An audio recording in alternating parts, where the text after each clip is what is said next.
12월 1일 금요일 황장수의 뉴스 브리핑 시작하겠습니다. 올 한 해가 시작한 것이 엊그제 같은데요.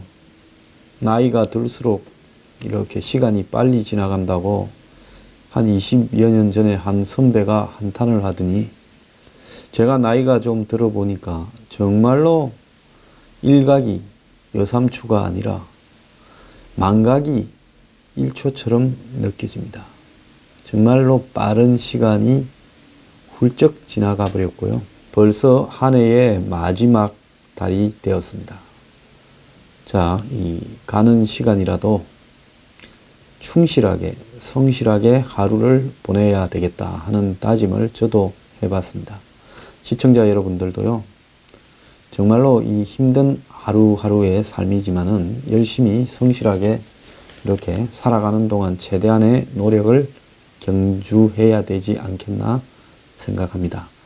자, 뉴스 브리핑은 이 시청자분들의 이 호응으로 회원들이 형성되어서 운영되고 있습니다. 항상 이렇게 방송을 할 수 있는 환경에 저는 감사드리고요. 무슨 제가 지금 가지고 있는 환경이 썩 뛰어나고 또 여건이 썩 좋은 편은 아니지만은 이 엄혹한 세월에 그야말로 보수의 괴멸기에 이렇게라도 방송을 할 수 있음에 또 제가 이런 방송이라도 할 수 있는 조그마한 이런 역량이라도 있음에 감사하고요. 열심히 방송을 끝까지 하려고 하고 있습니다. 자, 오늘 첫 아이템은 금요 칼럼을 하겠습니다. 자, 제가 이 금요 칼럼에 한번 고민을 해봤어요. 왜 이런 세상이 되어버렸을까? 그래서 우리는 남 탓을 합니다. 촛불을 든 사람들에게 당해서 이렇게 되었다. 자, 현대 세상에서 권력을 다 손에 쥐고도 군과 검찰과 경찰과 국정원과 모든 사정기관과 권력을 손에 쥐고도 당했다라는 것이 이것이 민주주의 사회에서 가능한 것인가? 자, 그렇게 핑계를 대면서 모든 것을 둘러대는 것이 옳은가? 자, 대중은 왜 갑자기 이렇게 변해버렸을까? 이명박 대통령이 당선될 때만 하더라도 종북 좌파의 무능에 사실 한국에는 좌파가 없습니다. 얼치기 좌파와 종북 세력만 있지요. 한국에 지금 정의당이 좌파입니까? 유일하게 진보 계급 정당이라는 정의당은 제가 볼 때 제대로 된 좌파 정당에 속하지 못하고요. 유럽의 좌파 정당들에 비하면 그야말로 전 제대로 된 정당의 방향도 잡지 못하는 부분이라고 생각합니다. 어디에 유럽의 진정한 좌파나 극진 좌파나 퍼플리즘 좌파가 집권 여당 2중대, 3중대처럼 저렇게 편을 드는 계급 정당이 있습니까? 자, 그래서 한국에는 진정한 좌파는 없고요. 한마디로 사이비 좌파와 종북들만 판을 치고 있었는데 그래서 좌파 10년 집권을 겪고 난 다음에 2007년 대선 때 국민들은 넌저리를 냈습니다. 햇볕 정책도 싫고 계급투쟁도 싫고 노동자 세상 천국처럼 가는 것도 싫고 파퓰리즘도 싫고 특권 없는 세상도 일하고 말한 것도 거짓이고 마치 부패를 척결하고 깨끗한 세상을 만들겠다 한 것도 거짓이고 서민이 살 수 있는 세상을 만들겠다 한 것도 집값 올려서 서민 죽였다라고 생각합니다. 가대부처 늘려서 서민 죽였다라고 생각합니다. 그래서 이 가짜 좌파들에 대해서 종북들에 대해서 무능과 부패는 매 한 가지고 그래서 당신들은 더 이상 집권할 자격이 없다라고 규정을 짓고 당시 대선 과정에서 수많은 하자가 등장했지만은 좀 부패하면 어떠냐? 문제가 있으면 어떠냐?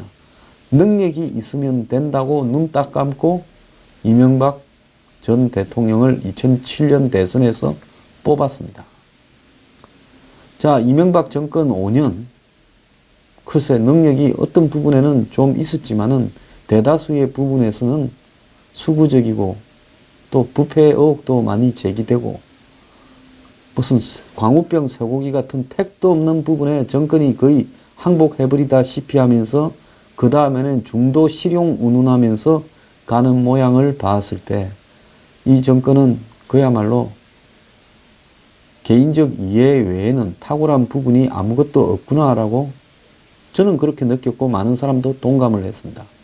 그래서 좌파 진영은 이명박 정권 말기 들어서 지자체 선거에서 천안함에 이 피격에도 불구하고 야권이 승리를 하면서 그야말로 정권은 그저 먹는 거라고 생각을 했습니다.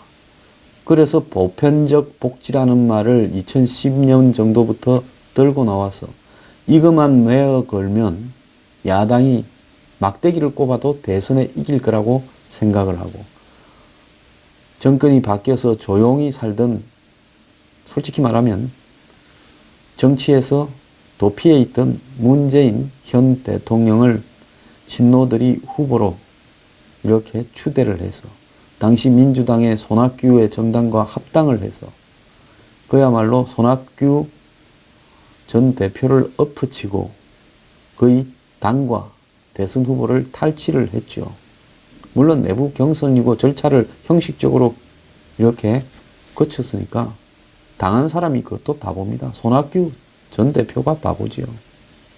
어쨌거나 후보를 내세웠을 때 안철수만 끌어들이면 자신들이 이긴다고 봤고 결국 처음부터 행보가 모호하던 안철수, 박원순을 서울시장으로 밀고 당을 만들 듯이 하다가 만들지 않고 무슨 경제는 진보, 안보는 보수라면서 이명박 대통령과 친한 듯 말 듯 하기도 하고 당시 친위 세력은 박근혜 전 대통령이 당선되는 부분에서 자신들의 말을 듣지 않으면 차라리 떨어져 버려라 하는 심산도 있었지요. 그래서 뭘 요구했습니까? 임기 단축과 이원 집정부제 도입을 약속으로 요구를 했지요. 지원 약속으로. 안 되니까 그냥 다들 놀았지요. 그런데도 그때까지는 박근혜라는 이름 석자가 국민에게 가지는 힘이 워낙 컸고 또 보수의 취약점으로 거론되던 한국 사회의 경제적인 문제를 경제민주화라는 부분을 등장시키면서 막판에 지는 것이 아닌가 했는데 겨우 이겼습니다. 자, 이겼으면 그야말로 이명박 정권 때 벌어졌던 보수의 폐단, 보수의 부패와 또 권력의 사유화와 그 다음에 가족의 개입, 또 더 나아가서 이 쓰잘데없는 일들의 국가 예산을 낭비한 형태, 더 나아가서 민간인 사찰이니 뭐 국정원 동원이니 이런 부분들을 다 일소하고 지금 문재인 정권이 하고 있는 적폐청산보다도 더욱 가혹한 부패 척결을 했었어야 된다고 봅니다. 저는 박근혜 정권이 결국 지난 4년 동안 별 한 것도 없이 무기력하게 끝나버렸는데요. 부패 척결만 하나 제대로 하고 가고 이념적인 틀만 정권 초반부터 제대로 정립을 하고 또 혁신하는 개혁 보수의 모양으로서 20대에서 40대까지의 젊은 세대들을 이렇게 사회 정책으로 포용하려고 했다 하면 좌파 진영은 지난 대선에도 이기지 못했을 것이고 그리고 종북 세력들은 발을 붙이지 못했을 것이며 무슨 촛불이니 탄핵이니 말도 나오지 않았을 거라고 봅니다. 자, 그런데 권력은 3인방이니 최순실, 정윤회니에게 소수화되고 십상시들이 판을 치고 친박 몇 사람이 대통령을 누님이니 거론하면서 방음막을 쳤습니다. 과거에 노무현 정권이 했던 안 좋은 측면들을 거의 반복했고 권력은 소수에게 집중되고 이너스크화 되어 갔고 부패 척결이니 맨날 말만 했지 제대로 척결되는 것은 하나 없고 뒤늦게서 통진당 해상시켜서 이념적 정체성을 세웠다 하지만은 친중 정책에 미국과의 관계도 갈등이 심화되고 항상 타이밍을 놓치면서 마지막에는 이너서클의 부패나 무능이 터져나와서 권력이 무너져 버렸습니다. 당 내부에 벌어지던 친이 친박의 싸움도요. 간단하게 지금 한번 보세요. 박 대통령이 친박이니 진박에 집착할 필요가 없었다는 것이 지금 친박이니 진박이니 거의 하나도 제대로 없는 마당에 뭘 하고 선거 때 친박이니 진박한테 집착했냐는 거예요. 왜? 할 필요가 없었죠. 그야말로 쓰레기 더미 같은 인간들에게 왜 집착을 했냐는 겁니다. 그냥 친박이니 진박이니 친이니 가리지 않고 널리 인재를 공정하게 등용하고 공정하게 공천을 준다고 하고 자신에게 한마디로 복종하도록 공정하게 하면 복종할 거 아닙니까? 그러면 당내에요. 개파가 생길 리가 있습니까? 결국 몇 사람이 다 해먹으려고 하면서 친박이니 진박이니를 파니까 대통령이 거기 기가 솔깃해가지고 당내에 폐가름을 짓다가 대승을 180석까지 이긴다던 총선에서 120석으로 쪼그라들면서 결국은 탄핵까지 본인이 자초했던 겁니다. 자, 그러는 과정에서 드러났던 일들이요. 솔직히 말하면 과거와 같은 구조적 부패는 없었습니다. 그렇지만은요, 정말 찌질하고 소소한 부패들도 있었고, 무능은 역대 정권 어느 정권을 막론하고 최고의 무능을 보였습니다. 대통령은 현직이든 전직이 되든 자기가 자신을 지켜야 되는 사람입니다. 과거의 대통령들이 문제가 많았는데 전노 외에는 왜 깜빵에 가지 않았을까요? 그건 이유가 있죠. 대통령으로서 국가기구를 통치할 수 있는 제대로 된 능력을 발휘했다는 겁니다. 대통령이 한 개만 제대로 하면 전직이 되고 난 뒤에도 깜빵 갈 일 없습니다. 자, 그런데 보수는요, 사회가 변화하고 있는 부분에 대한 조금의 이해도 하지 못했습니다. 사회 전반이 다 가난해져 가고 일자리가 사라지고 저성장이 필수가 되고 이렇게 되면서 결국 임금 수준도 점차적으로 소수만 빼고 내려가고 그리고 이제는 과거와 같은 성장의 시대가 사라지면서 젊은 사람들이 일자리를 가지고 제대로 된 일자리를 가지고 집을 얻고 연애를 하고 결혼을 하고 출산을 하고 노인들이 퇴직 이후에도 최소한의 인간다운 생활을 할 수 있는 환경이 무너져 가고 있다는 부분을 전혀 이해도 못한 겁니다. 권력을 가진 보수 주변에 있는 사람들이 다 대기업이거나 돈 많거나 상류층이거나 이러다 보니 대한민국 강남, 서초 강남구에서 보는 국민들만 국민의 평균 수준인 양 생각을 하면서 허구한 날 하지도 못한 규제 완화 이야기하고 무슨 뭐 성장 동력 이야기하고 또 구조개혁 이야기하고 노동개혁 이야기를 하고 공공개혁 이야기를 이야기하다가 끝나버린 겁니다. 대통령이 국민을 상대로 해서 국회가 협조하지 않으면 진정으로 끈떡지게 국가를 위한 개혁을 설득하는 모습도 제대로 보여주지 못했어요. 그러다 보니 처음에 박 대통령을 그 어려운 환경에서 당시 2012년 대선에서 돈 안 나눠준다고 당시 새누리당이 선거운동을 제대로 했습니까? 안 했지요. 당의 중진조차도 지역구에 가서 놀고 앉았습니다. 심지어 어떤 사람들은 모텔 잡아서 하루 종일 지역구에서 고스톱 쳤다는 거예요. 그래서 대선 한 달 보름 전에 선거운동을 하는 사람이 별로 없다라는 이야기까지 나왔습니다.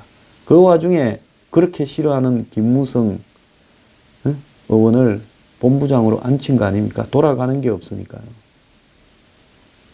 그렇게 선거운동을 한 이유가 뭐겠습니까? 그전에는 대선 때만 되면 어디서 돈이 수십 수백억씩 들어와서 나눠주면서 몇 억씩 나눠줘서 지역에 뿌려라 하면 그 돈으로 조금만 쓰고 나머지는 짱 박아서 그 이후에 의정활동을 하거나 살림에 보태서 짭짤하게 썼죠. 근데 그런 게 없어지니까 이기거나 말거나 이렇게 됐지요.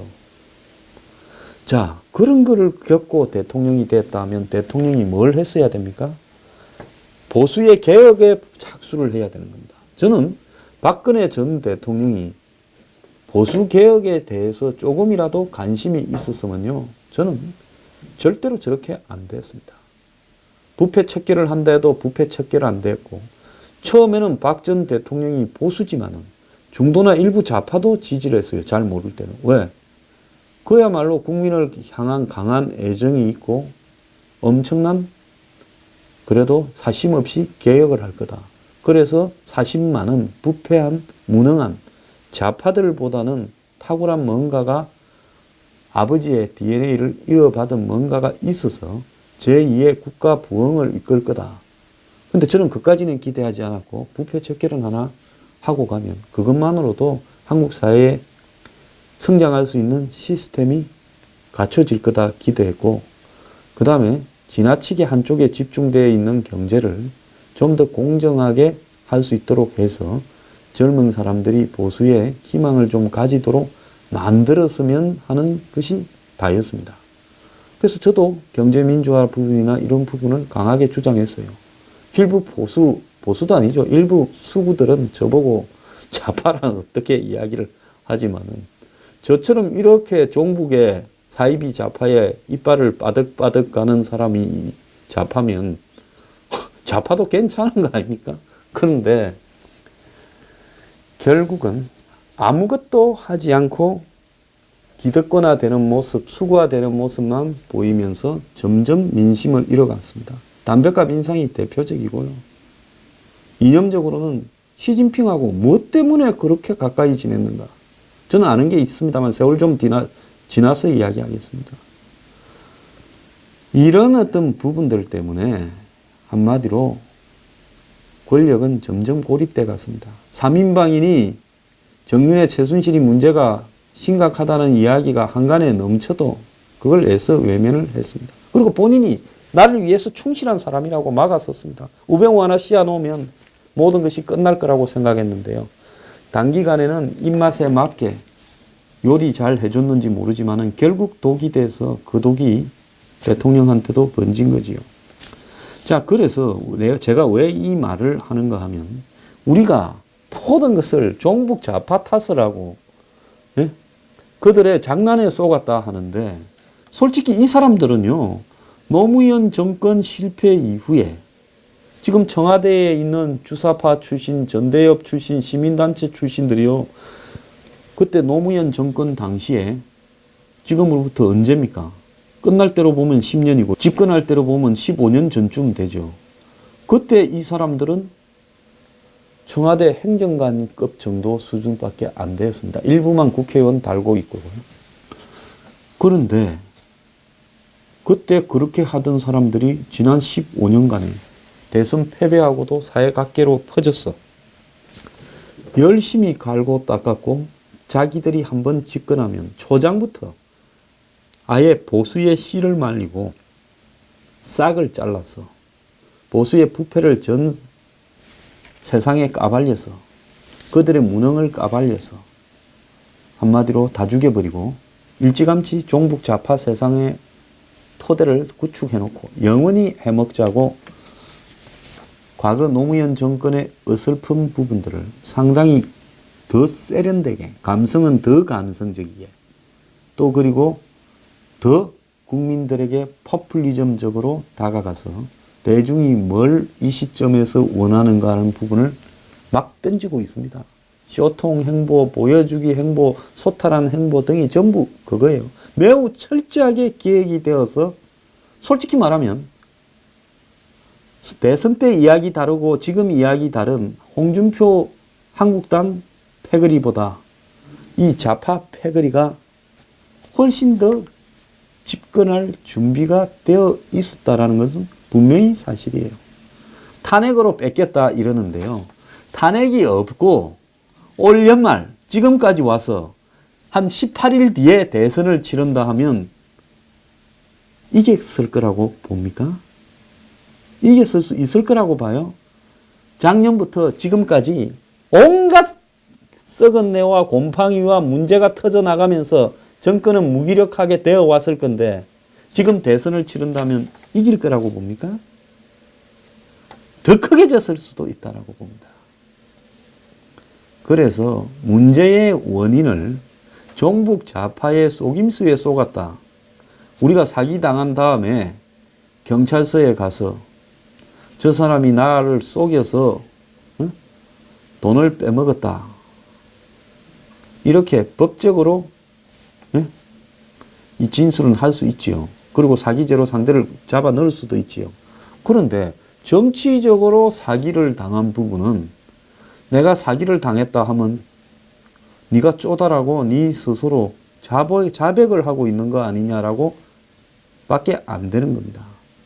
속은 자가 권력을 다 쥐고도 속았거나 당한 사람이 바보인 거죠.